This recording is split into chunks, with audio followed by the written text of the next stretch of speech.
မေလာထဲမှာမုန်တိုင်းအန္တရာယ်ရှိနေလို့မြန်မာတနိုင်ငံလုံးကြိုတင်သတိပြုကြဖို့လိုအပ်နေပါပြီ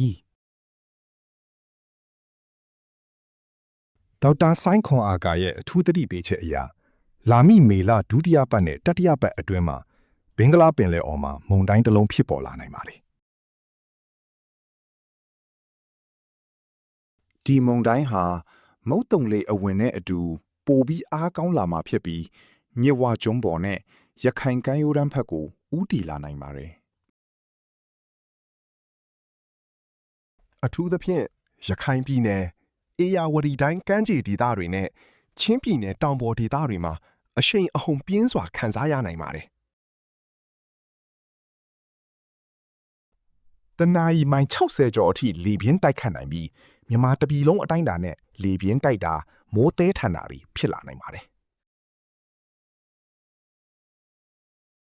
ရန်ကုန်မုံနဲ့တနင်္သာရီဒေသတွေဟာမုန်တိုင်းလမ်းကြောင်းနဲ့ဝေးပေမဲ့ကမ်းခြေဒေသတွေဖြစ်လို့လေပြင်းနဲ့မိုးဒဏ်ကိုရှောင်လွှဲလို့ရမှာမဟုတ်ပါဘူး